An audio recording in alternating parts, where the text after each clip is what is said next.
Okay, what we're going to do is we're going to go over the 4-inch and larger valves.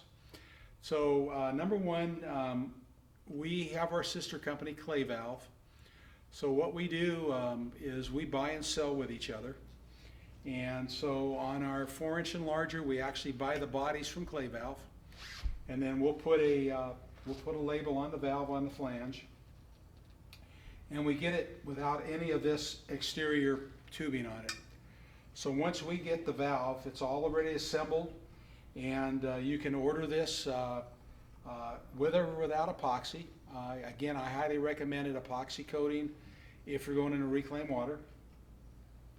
And this happens to be a 2230 valve, which is a normally closed valve.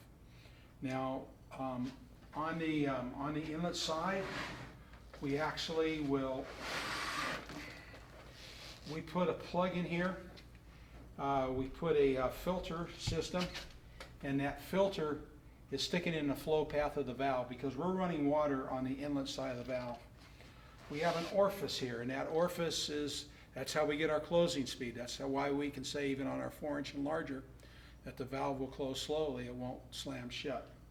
Then of course your 90, and then your copper tube coming up, and then another 90 going down, and then you have your ball valves here. This would be your inlet ball valve, this would be your downstream ball valve. And then when we get the order for whatever configuration it is, either it's a 2230, a 2250, it could be a 2160, it could be a 2260, or a 2265.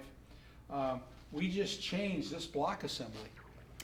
Again, as I was explaining, if you want to change from, let's say, a normally open valve to a normally closed valve, you would just unscrew these two nuts, take the copper tube out, and just replace the whole complete block assembly. It's a lot easier.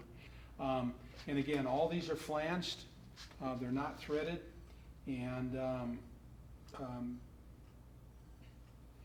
it's pretty simple. And again, we make it in a 4, 6, or 8. And if you need something larger than that, give me a call. Again, if I haven't told you, my cell phone number is area code 714-343-1976. Or you can email me at Greg, G-R-E-G, M as in Mary, at Griswold, G-R-I-S-W-O-L-D, controls, CONTROLS.com. And I can answer any of your questions. Thanks very much.